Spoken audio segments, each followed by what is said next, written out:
തിരക്കായിരുന്നു കുട്ടാ. ഞാൻ എന്നെ കണ്ടിട്ട് എനിക്കൊന്നും മിണ്ടാൻ പോലും പറ്റിയില്ല. നമ്മളൊന്നും മൈൻഡില്ല. അതുകൊണ്ടല്ല തിരക്കായി പോയതുകൊണ്ടാണ്. ഭയങ്കര തിരക്കുകാര്. പിന്നെ ചേട്ടൻ ചേട്ടനടുത്തുണ്ടോ?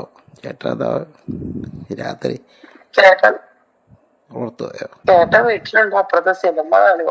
ഒരു സിനിമ ഗൾഫിൽ തിരിച്ചെപ്പോ പോവും? രാവിലെ പോകും. പിന്നെ ഞാൻ ചേച്ചി ഇന്നലെ കണ്ടിരുന്നു അമ്പലത്തിൽ പോയപ്പോ.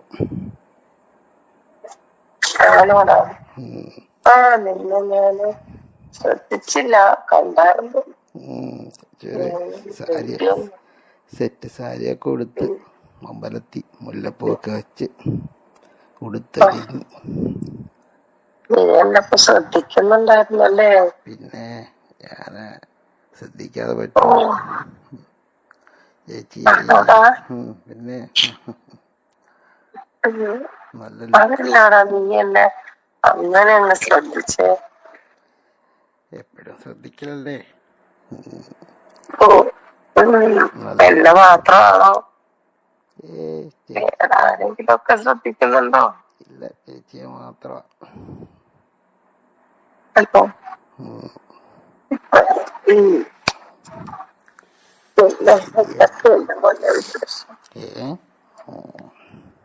എന്തൊക്കെയുണ്ട് പിന്നെ വിശേഷം?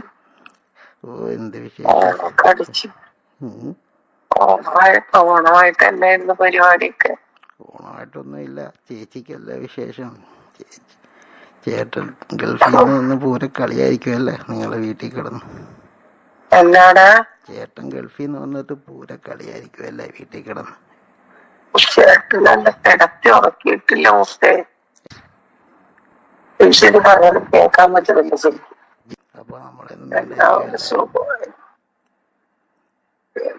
സുഖമായതാ. രാത്രി ഞാൻ പോയപ്പോ ലൈറ്റൊക്കെ 1 മണിക്ക് കിടക്കുന്ന കണ്ട്. രാത്രി കളിയായിരുന്നു. എന്നാ പുള്ളി 2 ദിവസം കഴിഞ്ഞ് പോകൂടാ. എന്നാടാ? അല്ല, നമുക്ക് ഒന്ന് കാണണ്ടേ? നമുക്കൊന്ന് കാണണ്ടേ? വേണോ നിനക്ക്? എന്നെ കാണാനാണോ? അന്ന് വീട്ടിൽ വന്നപ്പം കിസ് മാത്രമല്ല തന്നുള്ളൂ ചേച്ചി എനിക്ക്. വേറെ പിന്നീട് തരാന്ന് പറഞ്ഞപ്പോഴല്ലേ ചേട്ടൻ വന്ന ഗൾഫിൽ നിന്ന്. ഇനി പോയി കഴിഞ്ഞ് നമ്മളെ മറക്കുവോ?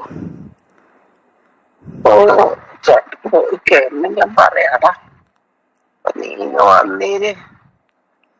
എന്നാ ഞാൻ ഇപ്പൊ അങ്ങോട്ട് വരട്ടെ? എന്താണ്? ഇപ്പൊ ഞാൻ അങ്ങോട്ട് വരട്ടെ? ഇന്നോ?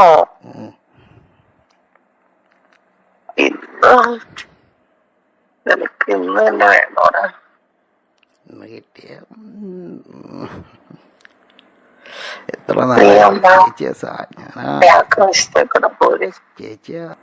നിനക്ക് ഇന്ന് വരാൻ തോന്നുന്നുണ്ടോടാ? പിന്നെ ഇന്ന് തന്നെ വരാൻ തോന്നുന്നുണ്ട്. ഇന്നിപ്പം ഞാൻ കുറച്ചേരം കഴിഞ്ഞ് പുറത്തെ ബാത്റൂമില് വിളിക്കാൻ കയറും. നീ വരുന്നോ? ഞാൻ ചേച്ചി മെനഞ്ഞാന്ന് ഈ സമയത്ത് കുളിക്കാൻ കയറിയില്ലായിരുന്നു. കണ്ടായിരുന്നോ? ഞാൻ കണ്ടു. കളിയും കഴിഞ്ഞ കുളിക്കാൻ കയറിയതാണ്.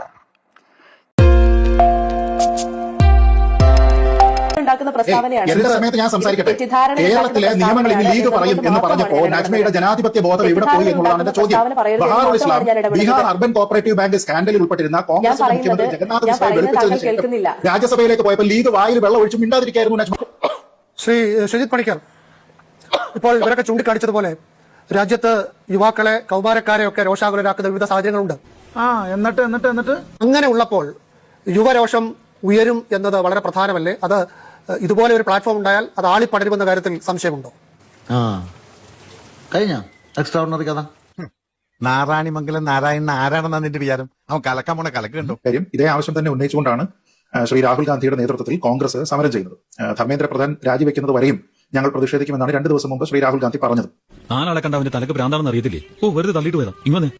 പക്ഷേ അങ്ങനെയുള്ള ഒരു പിന്തുണയ്ക്ക് പോലും ഈ പുതിയ തലമുറയിലുള്ള ആൾക്കാർ തയ്യാറാകുന്നില്ല. അത് ഇന്ത്യ അലയൻസിന്റെ ഭാഗമായിട്ടോ അല്ലെങ്കിൽ കോൺഗ്രസിനോ അല്ലെങ്കിൽ പ്രതിപക്ഷ നേതാവിനോ ആ ഒരു പിന്തുണ അവർ കൊടുക്കുന്നില്ല എന്നുള്ളത് ശ്രദ്ധേയമായിട്ടുള്ള ഒരു കാര്യമാണ്. പ്രഭാകരേട്ടന് വീട്ടിൽ വിലയില്ലെങ്കിലും നാട്ടിൽ പുല്ല് വിലയാ. അതുകൊണ്ട് തന്നെ ഇത് പ്രത്യക്ഷത്തിൽ BJPക്കെതിരായിട്ടുള്ള കേന്ദ്ര സർക്കാരിനെതിരായിട്ടുള്ള ഒരു മൂവ്മെന്റ് ആണ് എന്ന് പറയുമ്പോഴും ഞാൻ കരുതുന്നത് അവരവിടെ കണ്ടെത്താനായിട്ട് ശ്രമിക്കുന്ന സ്പേസ് എന്ന് പറയുന്നത് പ്രതിപക്ഷ പാർട്ടിയുടെ സ്പേസ് ആണ്. ഈ വിഷയം ഇവരിപ്പോ ഈ കഴിഞ്ഞ ദിവസങ്ങളിൽ ഏറ്റെടുത്തു എന്നതിനപ്പുറത്തേക്ക് ഇവരുടെ ഫൗണ്ടിംഗ് പ്രിൻസിപ്പിൾസുമായി ബന്ധപ്പെട്ട് കുറെ അധികം കാര്യങ്ങൾ അവർ പറയുന്നുണ്ട്. അതിൽ ഈ നീറ്റ് പേപ്പർ ലീക്കോ മറ്റു കാര്യങ്ങളോ ഒന്നും തന്നെ ഇല്ല. അതിൽ പറഞ്ഞിരിക്കുന്ന പല കാര്യങ്ങളും ജനാധിപത്യ വിരുദ്ധമാണ് എന്നുള്ളതാണ് അതിലുള്ള എന്റെ ഏറ്റവും പ്രധാനപ്പെട്ട ഒരു ആക്ഷേപം. അതിന് കാരണം അവരുടെ ആ ലക്ഷ്യങ്ങൾ നോക്കിക്കഴിഞ്ഞാൽ അതിൽ ചിലതൊക്കെ ഫാഷിസവുമാണ് എന്ന് പറയാം. ഉദാഹരണത്തിന് അംബാനി അദാനി ഇവരുടെ മീഡിയ പ്രസൻസിനെ ബ്ലാങ്കറ്റ് ആയിട്ട് എതിർക്കുകയാണ്. അവരുടെ മീഡിയ ലൈസൻസ് എല്ലാം ഇന്ത്യയിൽ റദ്ദാക്കണം എന്നവർ പറയുകയാണ്. അത് എന്ത് തരത്തിലുള്ള സാമൂഹ്യ പ്രവർത്തനമാണെന്ന് എനിക്ക് മനസ്സിലാകുന്നില്ല.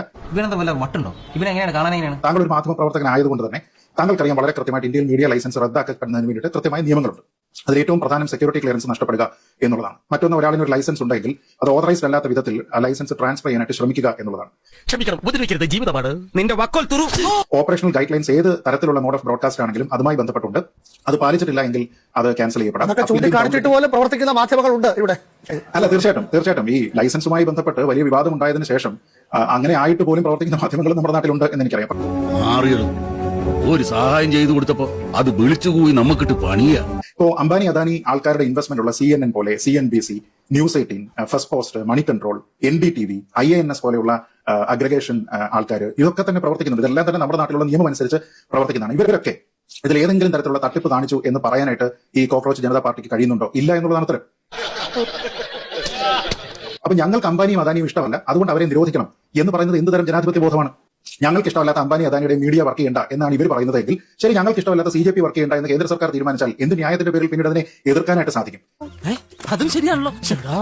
അതേപോലെ നമ്മൾ നോക്കുക, ഈ ഗോദി മീഡിയയുടെ ആങ്കേഴ്സിന്റെ ബാങ്ക് അക്കൗണ്ട് പരിശോധിക്കുക. ഇവരുടെ പ്രഖ്യാപിതമായിട്ടുള്ള ഒരു ലക്ഷ്യമാണ്. BJPക്കെതിരായിട്ടുള്ള കേന്ദ്ര സർക്കാരിനെതിരായിട്ടുള്ള ഒരു ആരോപണം എന്താണ്? അവർക്കെതിരായിട്ടുള്ള മാധ്യമ പ്രവർത്തനം നടത്തുന്ന മാധ്യമ സ്ഥാപനങ്ങളുടെ, അത് വിദേശ മാധ്യമ സ്ഥാപനങ്ങളുടെ, ഇന്ത്യയിൽ പ്രവർത്തിക്കുന്ന ഏജൻസികളുടെ ഉൾപ്പെടെ സാമ്പത്തിക ഉറവിടം അന്വേഷിക്കുന്നതിന് വേണ്ടിയിട്ട് ED അയക്കുന്നു എന്നല്ലേ? അപ്പൊ ആ പറയുന്നത് ഇതും തമ്മിൽ എന്താണ് വ്യത്യാസം? എല്ലാം കയ്യിൽ നിന്ന് പോവാ. അപ്പൊ ജയിലല്ലെങ്കിൽ മരണം, അത് ഏതാണ്ട് ഉറപ്പായല്ലേ. അപ്പൊ നിങ്ങൾ ആരെയാണോ എതിർക്കുന്നത്, അവർ പറയുന്ന കാര്യം അല്ലെങ്കിൽ അവർ ചെയ്യുന്ന കാര്യം അതിനേക്കാൾ വലുതായി ചെയ്ത് കാണിക്കുകയാണെങ്കിൽ നിങ്ങൾ വലിയ ഫാഷിസ്റ്റേ ആകുന്നുള്ളൂ. കാരണം നിങ്ങൾ പറയുന്നത് ഇന്ത്യയിൽ ഭരിക്കുന്നത് ഫാഷിസ്റ്റ് പാർട്ടിയാണ് എന്നുള്ളതാണ്. ഇതൊന്ന്. ഈ ഇരിപ്പിൽ അങ്ങോട്ട് സമാധിയായാൽ മതിയായിരുന്നു. അത് കൊള്ളാം. 2, അവരുടെ മറ്റൊരു പ്രധാനപ്പെട്ട കാര്യം നോക്കൂ. അതിന് ഇപ്പോഴൊരു കോൺടെക്സ്റ്റ് ഉണ്ട് എന്ന് നമുക്കറിയാം. ആം ആദ്മി പാർട്ടിയുടെ 10 MPമാരിൽ 7 പേര് BJPയിലേക്ക് രാജ്യസഭാ MPമാരായിട്ടുള്ള ആൾക്കാർ പോയിട്ടുണ്ട്. അവരതുകൊണ്ട് പറയുന്നത് എന്താണ്? ഒരു MLA ഒരു MPയോ ഒരു പാർട്ടിയിൽ നിന്ന് മറ്റൊരു പാർട്ടിയിലേക്ക് പോയി കഴിഞ്ഞാൽ അത് ഡെഫെക്ഷനായിട്ട് കരുതണമെന്നും അങ്ങനെയുള്ള ആൾക്കാർ അടുത്ത 20 വർഷത്തേക്ക് ബാൻ ചെയ്യപ്പെടണം എന്നുമാണ് പറയുന്നത്. നമ്മുടെ നാട്ടിൽ ഒരു ആന്റി ഡെഫെക്ഷൻ ലോ ഉണ്ട് എന്നതിനെ കുറിച്ച് അവർക്ക് അറിയില്ലേ? 3ൽ 2 ആൾക്കാരെങ്കിലും ജമ്പ് ചെയ്തെങ്കിൽ മാത്രമേ ഈ ആന്റി ഡെഫെക്ഷൻ ലോ ഇല്ലാതെയാകുന്നുള്ളൂ. എന്ന് വെച്ചാൽ അർത്ഥം എന്താണ് ശ്രീവിനു? 3ൽ 2 ആൾക്കാരുകൾ പിന്തുണ മാറ്റുന്നു എന്ന് വെച്ചാൽ 67% ആൾക്കാർ പിന്തുണ മാറ്റുന്നു എന്നാണ്. എന്ന് വെച്ചാൽ അതാണ് ജനാധിപത്യം എന്നല്ലേ അതിന്റെ അർത്ഥം? പാർട്ടിയിൽ 100 പേരുണ്ടെങ്കിൽ 67 പേർ അതിൽ അഭിപ്രായം മാറ്റുന്നു, 10 പേര് 7 പേർ അഭിപ്രായം മാറ്റുന്നു എന്ന് പറഞ്ഞാൽ ഉൾപാർട്ടി ജനാധിപത്യത്തിന്റെ അടിസ്ഥാനത്തിൽ അതാണ് തീരുമാനം എന്നാണ്. അങ്ങനെയല്ലേ നമ്മുടെ ആന്റി ഡിഫെക്ഷൻ ലോ പണ്ട് മുതൽ തന്നെ പ്രവർത്തിക്കുന്നത്. അതേപോലെ അവർ പറയുന്നു, ലെജിറ്റിമേറ്റ് ആയിട്ടുള്ള ഏതെങ്കിലും ഒരു വോട്ട് ഡിലീറ്റ് ചെയ്ത് കഴിഞ്ഞാൽ ചീഫ് ഇലക്ഷൻ കമ്മീഷണറെ UAPA കൊണ്ടുവന്ന് ചാർജ് ചെയ്ത് അറസ്റ്റ് ചെയ്യണം എന്ന് പറയുന്നു. നല്ല ഐഡിയ. ഒരു ചീഫ് ജസ്റ്റിസും ഇന്ത്യയിൽ രാജ്യസഭയിലേക്ക് അപ്പോയിന്റ് ചെയ്യപ്പെടാൻ പാടില്ല എന്ന് പറയുന്നു. ഇത് ഏത് കാലത്ത് തുടങ്ങി? 1958 ഇന്ത്യയിൽ തുടങ്ങിയ ചരിത്രമുണ്ട്. ബോംബെ ഹൈക്കോടതിയുടെ ചീഫ് ജസ്റ്റിസ് ആയിരുന്ന MC ചാഗ്ല, അതിനുശേഷം അദ്ദേഹത്തിന് വളരെ എലീറ്റ് ആയിട്ടുള്ള കവക്റ്റഡ് ആയിട്ടുള്ള പൊസിഷൻസ് കിട്ടിയിട്ടില്ല. ഞാനൊരു സത്യം പറഞ്ഞ് വിശ്വസിക്കൂ, എനിക്കത് ഓർമ്മയില്ല. അതിനുള്ള മറുപടിയിൽ ആദ്യം എനിക്ക് തോന്നുന്നു മറുപടി പറയേണ്ടത് ഇവിടെ ശ്രീജിത്ത് പണിക്കർ അവതരിപ്പിച്ച വളരെ ഷുഗർ കോട്ടഡ് ആയിട്ട് ഈ ഒരു മൂവ്മെന്റിന്റെ ഫാഷിസ്റ്റ് മൂവ്മെന്റ് എന്ന് ബ്രാൻഡ് ചെയ്യാനുള്ള ഒരു ശ്രമത്തെയാണ് എന്നാണ് എനിക്ക് തോന്നുന്നത്. ഇവനെ തടയണ്ട, അയച്ചുവിട്ടേക്ക്. ഇവന് കിട്ടാനുള്ളത് നമ്മളായിട്ട് മുടക്കണ്ട പറയും. അദ്ദേഹം കുറെ പഴയ ഉദാഹരണങ്ങൾ എടുത്തിട്ട്, പക്ഷെ നോക്കൂ, ഇത് ആരാണ് സംസാരിക്കുന്നത്? ആരാണ് കോക്രോച്ച് ജനതാ പാർട്ടിയുടെ ഫോളോവേഴ്സ് അല്ലെങ്കിൽ അതിനുള്ളിലെ ആൾക്കൂട്ടം ആരാണ്? അത് ജെൻസിയാണ്, കറക്റ്റ് ജെൻസിയാണ്, പുതിയ തലമുറയാണ്. ഈ പറഞ്ഞ പോലെ 18 to 30 ഇയേഴ്സ് വരുന്ന ആളുകളാണ്. നിനക്കിപ്പോ പ്രശ്നം എന്താണ്? അവർ കണ്ടിട്ടുള്ള ഇന്ത്യൻ പൊളിറ്റിക്സ് എന്താണ്? അത് വളരെ മാനിപ്പുലേറ്റഡ് ആയിട്ടുള്ള ഒരു പൊളിറ്റിക്സ് ആണ്. അവർ ജീവിക്കുന്നത് വളരെ മാനിപ്പുലേറ്റഡ് ആയിട്ടുള്ള ഒരു ഗവേണൻസിലാണ്. അവർ നിരന്തരം എന്നോളം കണ്ടുകൊണ്ടിരിക്കുന്ന മീഡിയ എന്ന് പറയുന്നത് വളരെ പ്രൊപ്പഗണ്ട മീഡിയ ആണ്. ചാടി എഴുന്നേറ്റ് പഞ്ചായത്ത് ഗ്രൗണ്ട് വഴി 2 റൗണ്ട് ഓടി ഒന്ന് പോടോ. ഇവിടെ ശ്രീ നജ്മ ഞാൻ ഷുഗർ കോട്ട് ചെയ്ത് സംസാരിക്കുന്നു എന്ന് പറഞ്ഞു. അങ്ങനെയല്ല, ഫാഷിസത്തിനെ ഫാഷിസം എന്ന് തന്നെയാണ് വിളിക്കുന്നത്. അല്ല, നിങ്ങൾക്ക് താല്പര്യമുള്ള ആൾക്കാർ ഫാഷിസ്റ്റ് മുദ്രാവാക്യങ്ങളും അവരുടെ മുദ്രാവാക്യങ്ങളായിട്ട് അത് പറയുമ്പോൾ അത് കുഴപ്പമില്ല, മറ്റുള്ള ആൾക്കാർ പറയുന്നത് മാത്രമാണ് ഫാഷിസം എന്ന ലൈൻ സ്വീകരിക്കരുത്. അംബാനിയുടെയും അദാനിയുടെയും മീഡിയ ലൈസൻസ് ഉടൻ റദ്ദ് ചെയ്യണം എന്ന് പറയുന്നത് മാത്രം ശ്രദ്ധിച്ചാൽ അറിയാം ഈ ആൾക്കാർക്ക് നിയമങ്ങളെക്കുറിച്ചും ഭരണത്തിനെക്കുറിച്ചും ജനാധിപത്യത്തിനെക്കുറിച്ചും എത്രത്തോളം ബോധ്യമുണ്ട് എന്ന്. വിദ്യാഭ്യാസമുള്ള ഒരുത്തനും നമ്മൾ പാർട്ടിയിലില്ലേ? അവർ പറഞ്ഞിരിക്കുന്നത് ബേസിക്കലി ഒരു ഫാഷിസ്റ്റ് സ്റ്റെപ്പാണ്, ഏകപക്ഷീയമായിട്ടുള്ള ഒരു തീരുമാനം. ആ വിവരക്കെടിനെ ഉൾപ്പെടെ ന്യായീകരിക്കാനായിട്ട് മുസ്ലിം യൂത്ത് ലീഗിന്റെ ഒരു പ്രതിനിധി ശ്രമിക്കുക എന്ന് പറഞ്ഞാൽ അത് ജനാധിപത്യ ബോധത്തിന്റെ ശോച്യാവസ്ഥയാണ് കാണിക്കുന്നത്. കിട്ടിയാ? ഇല്ല, ചോദിച്ചു വാങ്ങിച്ചു. പോവാ. തെരഞ്ഞെടുപ്പ് ജയത്തിന് ശേഷം ഇടുക്കിയിൽ യൂത്ത് ലീഗിന്റെ പ്രവർത്തകർ വിദ്വേഷ മുദ്രാവാക്യങ്ങൾ ഉയർത്തുകയും ലീഗ് കേരളത്തിൽ നിയമങ്ങൾ പറയാൻ പോകുന്നത് എന്ന് പറഞ്ഞപ്പോൾ നജ്മ എവിടെ പോയി? അല്ല, ഒരു സെക്കൻഡ്, നജ്മ എന്റെ സമയത്ത് ഞാൻ പറയട്ടെ. നജ്മ നിങ്ങൾ പറഞ്ഞപ്പോൾ ഞാൻ മിണ്ടായിരുന്നു. നജ്മ ശബ്ദം വെള്ളം വെച്ച് ഇല്ലാതാക്കണ്ട, വെള്ളം വെച്ച് ഇല്ലാതാക്കണ്ട. ഇവരും അവരോട് മിണ്ടാതിരിക്കാൻ പറയുന്നു.